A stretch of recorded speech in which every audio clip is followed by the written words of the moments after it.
يالله بالمصطفى سنديدي يالله وبخليلك إبراهيم يالله وبكلمك موسى صالح قدير وبصعيب وإسماعيل يالله وبسليمان نوح يونس اليسعي وزكريا يحيى هدايا الله هارون يوسع إلياس وآدم ودا وذي الكفل لوط يالله ويوسف وبإسحاق وغيرهم من أنبياء ورسل لك يا الله وبالملائكة ترا ثم صافوتهم جبريل ثم بميكائيل يا الله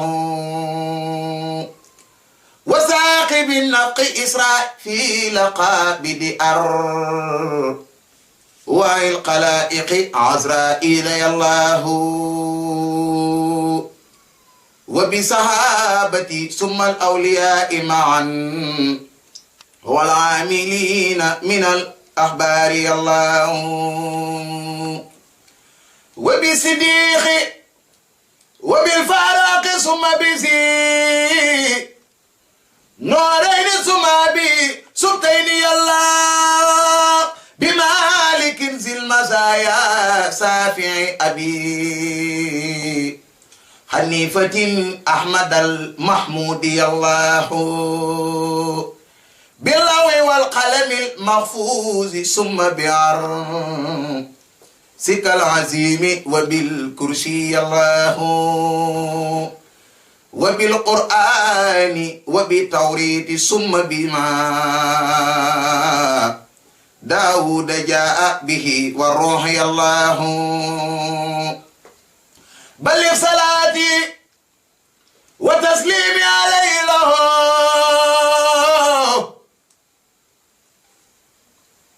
بلغ صلاتي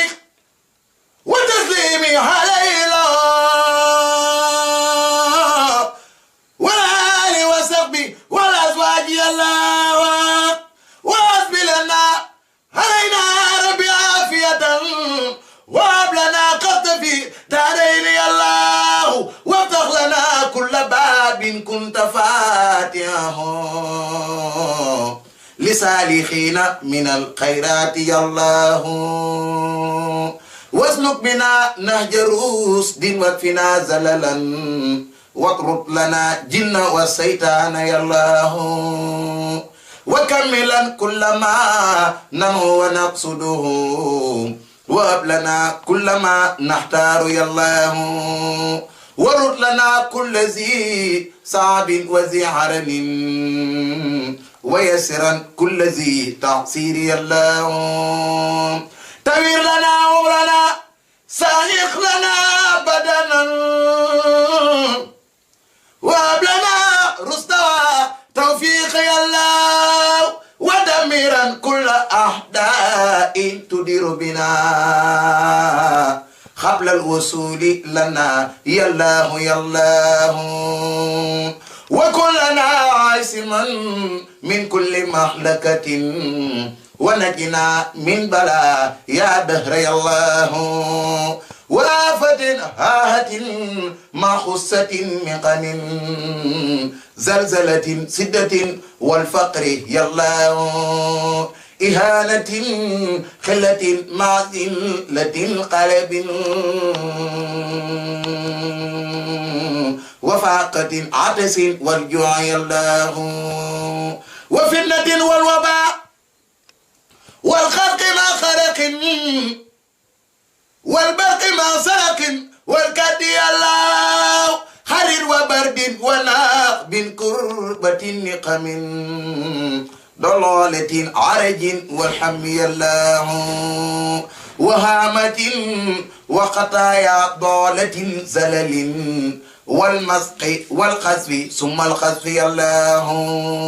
وخلة مع جنون إلة مرض ثم الجزامين والنقصان يا الله ومن خبيئة الدنيا ثم آخرة ومن فدوق ما يا الله يا الله يا من على كل شيء قادر وعلى عرش العظيم استوى بالقهر يا الله إني سألتك قلبا قاسيا متواضعا وعلما كثيرا نفعي الله وتوبة قبلت مع مكنة رفعت مع زوجة صالحات بدين الله وكن ميسر لنا من سر ذي حسد ما سر فم وسر العين يا الله وسر سعر وسر خلق انسيم مع جنين وذوات السم يا الله اني جعلتك في دارين يا ثقتي حسنا حسينا فكن ملجاي يا الله فلا تكلني إلى نفسي فأخلق كن مجيبني حيثما أدعوك يا الله واجعل لساني وقلبي ذاكريك معا عند الممات مع الإيمان يا الله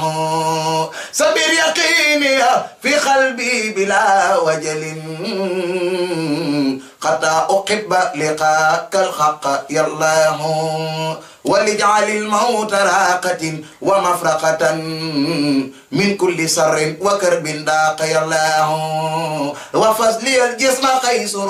فارقني في القبر لا تبليه دهر يا الله وكن نسيري أنيسي حينما دفنوا جسمي فسرت وخدا سمى يا الله لا تنم ما نمي ما قد يراوعني بل فيا كلما أخساء يا الله ونجني وجميع المسلمين معا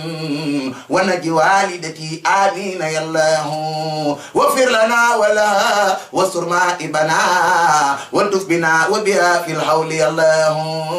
أنها تجاوز وإيانا ارحمنا فما لنا سواك وأنت البر يا الله في برزق ما خبر كل وزرا ومن كروب وخوف نجي يا الله لا تختبرها بما ليست بقادرة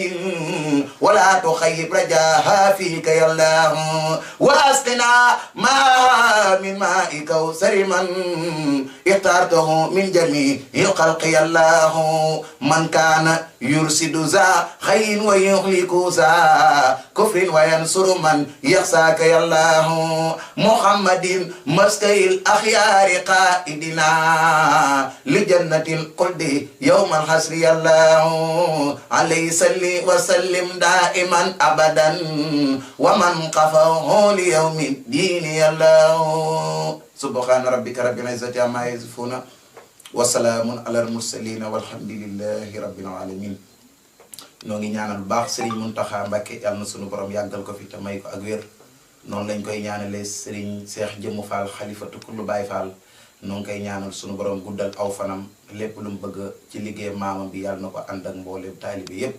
yàlla na ko ànd ak mboolem taalibe yépp ñëpp a ngi ci sa ginnaaw di la ñaanal nga yàgg fi noo ngi ziyaare bu baax waa seen bi nga xamante ni muy Tuupi TV xamante ni ñoom seen liggéey ñoo ngi koy ràññeelu bu baax te it di ko rafetlu kon nag ñoom yi noo ngi leen di jox seen wàccuwaay bu baax a baax a baax di leen ñaanal yàlla na sunu borom télé bi yàlla na jëm kanam ci barkeb Seydina Muhammad noo ngi leen di ñaanal tawfiq bu baax a baax a baax ñoo ngi leen di wax ni jotaay xaside yi ñu koy ànd ak suñu Khadim Gueye mu Malika noo ngi koy ziyaare mboolem taalibe yeeg soppeek yëpp noo ngi ñaan fépp waaye nekk rek yàlla na sunu borom defal la fa tawfiq ci barkeb borom Touba kon nag jërë ngeen jëf